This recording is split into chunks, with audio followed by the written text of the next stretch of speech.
പ്രധാനമന്ത്രിയെ സ്വീകരിക്കാൻ എല്ലാ ഒരുക്കങ്ങളും തൃശ്ശൂരിൽ പൂർത്തിയായിട്ടുണ്ട്. ആവേശം അതിൻ്റെ പാരമ്യതയിലേക്ക് എത്തിക്കൊണ്ടിരിക്കുകയാണ്. വിപുലമായ സംവിധാനങ്ങളുമായി ജനൻ ടി വിയും ആഘോഷത്തിൻ്റെ ഭാഗമായി മാറുകയാണ്. ആമുഖത്തിൽ സൂചിപ്പിച്ച പോലെ തൃശ്ശൂർ എപ്പോഴും ആഘോഷങ്ങളുടെ ഒരു കേന്ദ്രമാണ്. തൃശ്ശൂർ പൂരമാണെങ്കിലും അവിടുത്തെ എല്ലാ ആഘോഷങ്ങളും ചെറുതാണെങ്കിലും വലുതാണെങ്കിലും അതൊക്കെ വളരെ വലിയ ആഘോഷങ്ങളാക്കിയാണ് തൃശ്ശൂർക്കാർ കൊണ്ട് ആഘോഷിക്കുക. അതുകൊണ്ട് തന്നെ പ്രധാനമന്ത്രിയുടെ വരവിനെയും എത്രത്തോളം ആഘോഷമാക്കാമോ അത്രത്തോളം വിപുലമായ ഒരുക്കങ്ങൾ തൃശ്ശൂരിൽ ഒരുങ്ങിക്കഴിഞ്ഞിട്ടുണ്ട്. വനിതാ ശക്തി സമ്മേളനത്തിൽ 2 ലക്ഷത്തോളം പ്രവർത്തകരാണ്, വനിതകളാണ് പങ്കെടുക്കുക. ഒപ്പം 1 ലക്ഷത്തോളം പ്രവർത്തകർ പങ്കെടുക്കുന്ന വലിയ റോഡ് ഷോയും അത് ആണികൾക്കുണ്ടാക്കുന്ന ആവേശം അത് എത്രത്തോളം വലുതാണ് നമുക്കറിയാം. കാരണം തിരഞ്ഞെടുപ്പ് പ്രവർത്തനങ്ങൾക്ക് പ്രധാനമന്ത്രി നരേന്ദ്രമോദി തന്നെ നേതൃത്വം നൽകി മുന്നിട്ടിറങ്ങുമ്പോൾ അത് BJPയുടെ സംവിധാനങ്ങൾക്ക് നൽകുന്ന ആവേശം അത് ചെറുതൊന്നുമില്ല. അതുകൊണ്ട് തന്നെ ആ ആവേശം ഒരിഞ്ച് പോലും ചോരാതെ, ഒരല്പം പോലും ചോരാതെ പ്രേക്ഷകരിലേക്ക് എത്തിക്കാൻ ജനൻ ടി വിയും വിപുലമായ സംവിധാനങ്ങൾ ഒരുക്കിയിട്ടുണ്ട്.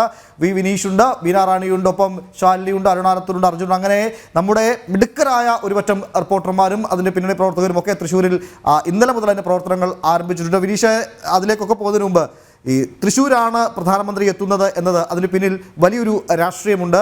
വനിതാ ശക്തി സമ്മേളനം എന്ന് പറയുമ്പോഴും ലോക്സഭാ തെരഞ്ഞെടുപ്പിന് ഇനി ഏതാണ്ട് 2 മാസങ്ങൾ മാത്രം ശേഷിക്കുന്ന ഒരു സാഹചര്യം. അതുകൊണ്ട് തന്നെ തൃശ്ശൂരിലേക്ക് പ്രധാനമന്ത്രി എത്തുമ്പോൾ അതിനെ തിരഞ്ഞെടുപ്പ് പ്രചരണ പരിപാടികൾ തുടക്കം എന്നുകൂടി വിശേഷിപ്പിക്കേണ്ടിയിരിക്കുന്നു. തൃശ്ശൂരിനെ സംബന്ധിച്ച് അതിൻ്റെ രാഷ്ട്രീയ സാഹചര്യങ്ങൾ കൃത്യമായി അറിയുന്ന വിനീഷ്, എങ്ങനെ വിലയിരുത്താം പ്രധാനമന്ത്രിയുടെ ഈ വരവിനെ?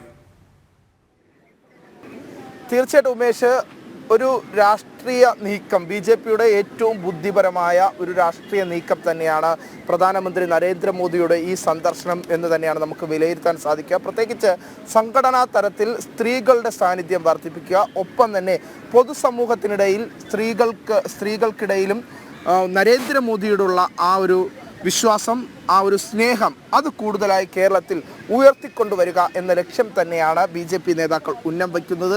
ഇതിൻ്റെ അടിസ്ഥാനത്തിൽ തന്നെയാണ് ഇത്തരത്തിൽ ആ ഒരു സംഗമത്തെ നമുക്ക് വിലയിരുത്താൻ സാധിക്കുന്നത്. അതുതന്നെയാണ് BJP നേതാക്കൾ മോദി പ്രഭാവം കേരളത്തിലും ആഞ്ഞടിക്കുമെന്നാണ് അല്പസമയം മുമ്പ് BJPയുടെ മുതിർന്ന നേതാവും മുൻ സംസ്ഥാന അധ്യക്ഷനുമായ PK കൃഷ്ണദാസ് ഉൾപ്പെടെയുള്ള നേതാക്കൾ അത്തരത്തിൽ തന്നെയാണ് അവർ വ്യക്തമാക്കുന്നത്. എന്തായിരുന്നാലും ഈ മോദിയുടെ ഈ ഒരു സന്ദർശനം രാഷ്ട്രീയമായി തൃശ്ശൂരിലും കേരളത്തിലുടനീളം തന്നെ വലിയ രാഷ്ട്രീയ മാറ്റങ്ങൾക്ക് തുടക്കം കുറിക്കും. വരുന്ന ലോക്സഭാ തെരഞ്ഞെടുപ്പ് അടുക്കുന്നു. ആ ഒരു സാഹചര്യത്തിൽ വലിയ മാറ്റങ്ങൾക്ക് തന്നെയായിരിക്കും തൃശ്ശൂരിലും ഒപ്പമുള്ള മറ്റു ലോക്സഭാ മണ്ഡലങ്ങളിലുമുള്ള മാറ്റങ്ങൾ ഉണ്ടാകാൻ പോകുക. എന്തായിരുന്നാലും നമുക്ക് പ്രധാനമായിട്ടും ഇന്ന് മോദിയുടെ സന്ദർശനവുമായി ബന്ധപ്പെട്ട് നമുക്ക് പറയാൻ കഴിയുന്നത് ഒരു വ്യക്തിത്വം നമ്മോടൊപ്പം ഉണ്ട്. ചിത്രകലാകാരനാണ് അദ്ദേഹം. ബാബു എടക്കുന്നിൽ മോദിയുടെ ഒരു 51 അടി ഉയരമുള്ള ഒരു മണൽ ചിത്രം നിർമ്മിച്ചുകൊണ്ട് ഏറെ പ്രശസ്തരായിട്ടുണ്ട്. ഇപ്പം തന്നെ സോഷ്യൽ മീഡിയയിലൊക്കെ ആ ഒരു ചിത്രം വലിയ രീതിയിൽ അത് പ്രചരണം നേടിയിരിക്കുന്നു, വലിയ രീതിയിൽ അത് വൈറലായിരിക്കുന്നു. വലിയൊരു മാറ്റം, പ്രത്യേകിച്ച് മോദിയുടെ ഇത്തരത്തിലുള്ള ഒരു വലിയൊരു ചിത്രം നിർമ്മിക്കാനുണ്ടായ ഒരു പ്രചോദനം അതെന്താണ്? പ്രചോദനം എന്ന് വെച്ചാൽ നമ്മുടെ മോഡിജിക്ക് കിട്ടുന്ന ലോകം തന്നെ ആദരിച്ചുകൊണ്ടിരിക്കുന്ന നമ്മുടെ മോഡിജിക്ക് കൊടുക്കാവുന്ന ഏറ്റവും വലിയൊരു സമ്മാനമാണത്. കാരണം മോഡിജിയുടെ ഗ്രാമത്തിൽ നിന്നും മണ്ണെടുത്തിട്ടുണ്ട്. അത് 50 ഗ്രാമം കൂടാതെ 1 ഗ്രാമം മോഡിജിയുടെ ഗ്രാമം കൂടിയാണ്.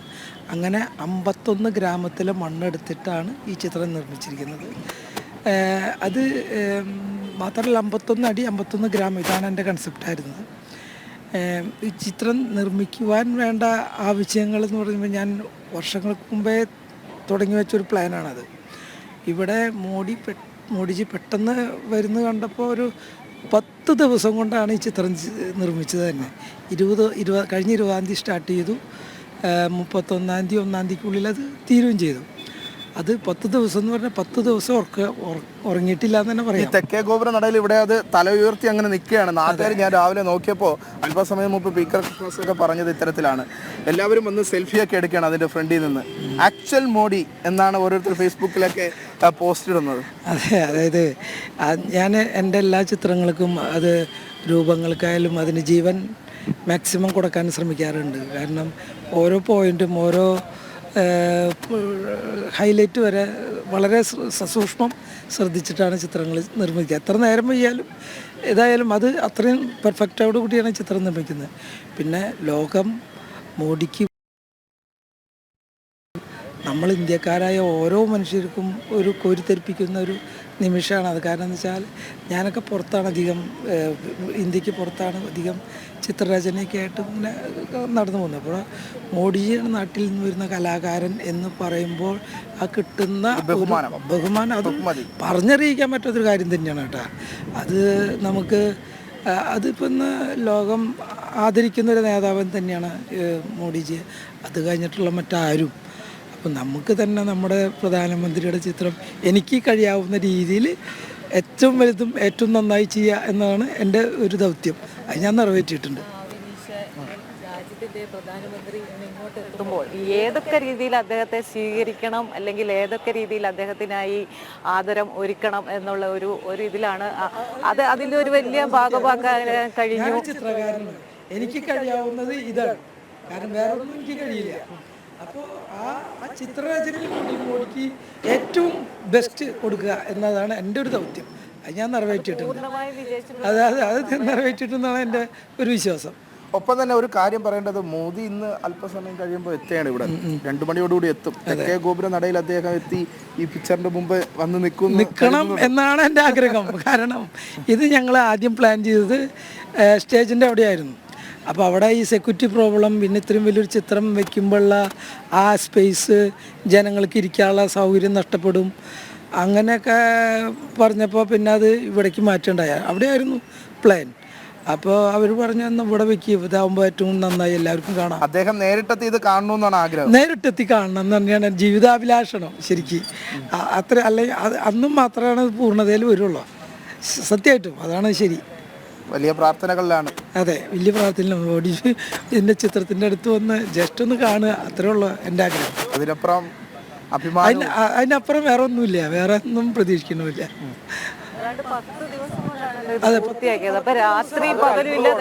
കാണുമ്പോൾ നമുക്ക് ഈ 51 അടിയുള്ള ഈ ചിത്രം കാണുമ്പോൾ ഒരു അത്ഭുതമായിട്ടല്ലേ തോന്നിയത്? രാത്രിയും പകലും ഇല്ലാതെ അതിനായി അധ്വാനിച്ചിട്ടുണ്ടാവും. കുറേ സഹായങ്ങൾ ചെയ്ത് ഇപ്പോൾ മണ്ണ് എടുത്ത് തരാനും അതുപോലെ ആ സമയത്തിന് ഓരോന്ന് ചെയ്ത് തരാൻ എനിക്ക് ചുറ്റും കുറച്ച് എൻ്റേതായ കുറച്ച് സുഹൃത്തുക്കളുണ്ടായിരുന്നു. അവർ ഉള്ളത് കൊണ്ടും കൂടിയാണ് സുധീർ, സുഭാഷ്, അതേമാതിരി സന്തോഷ്, അങ്ങനെ കുറച്ചധികം ആൾക്കാർ, ദിലീപ്. ഇത്രത്തോളം മനോഹരമായ ചിത്രം ഒന്ന് കാണണമെന്ന് പ്രേക്ഷകർ പലരും കമന്റ് ചെയ്യുന്നുണ്ട്. നമ്മുടെ ക്യാമറമാൻമാർക്ക് സാധ്യമെങ്കിൽ അതിലേക്ക് കൂടി പോകാൻ സാധിക്കുമോ? അത് എന്താണ് അവിടെ നിർമ്മിച്ചിരിക്കുന്ന സൃഷ്ടി എന്നൊക്കെ കാണാൻ ആളുകൾ പലരും ഇങ്ങനെ ചോദിക്കുന്നുണ്ട്. ഇത്ര മനോഹരമായ സൃഷ്ടി ഒന്ന് കാണിക്കാൻ കഴിയുമോ, എന്താണെന്നൊക്കെ കാണാൻ ആളുകൾക്കും ആഗ്രഹമുണ്ട്. നമ്മുടെ ക്യാമറ സംവിധാനങ്ങൾക്ക് അവിടെ വരെ അത് പകർത്താൻ കഴിയുമെങ്കിൽ അതുകൂടി ഒന്ന് കാണിച്ചാൽ വളരെ മനോഹരമായിരിക്കും. പക്ഷേ നിലവിൽ ആ ദൃശ്യങ്ങൾ നമുക്ക് തൊട്ട് സമീപ പ്രദേശത്താണ്. ക്യാമറയൊക്കെ ഇപ്പോൾ ട്രൈപോഡിലാണ്. എന്തായിരുന്നാലും അല്പസമയത്തിനകം നമുക്ക് ആ ദൃശ്യങ്ങളിലേക്കൊക്കെ കടക്കാം. ആ ഒരു ദൃശ്യങ്ങളിലേക്കൊക്കെ പ്രേക്ഷകരെ കൊണ്ടെത്തിക്കാൻ നമുക്ക് സാധിക്കും. എന്തായിരുന്നാലും വലിയ സന്തോഷം. അഭിമാന നിമിഷത്തിലാണ് താങ്കൾ. എല്ലാവിധ ആശംസകളും നേരുന്നുണ്ട്. എനിക്ക് വേണ്ടി ജനം ഇത് വന്ന് എന്നെ ഇൻ്റർവ്യൂ ചെയ്യാൻ ഞാൻ സന്തോഷിക്കുന്നു.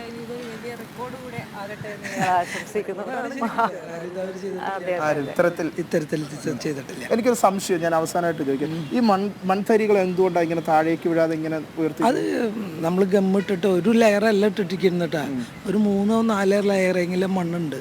ഒരു തരി മണ്ണ് വീണാൽ അടുത്ത ലെയർ അതിൻ്റെ പിന്നിലുണ്ടെന്ന് ചുരുക്കം.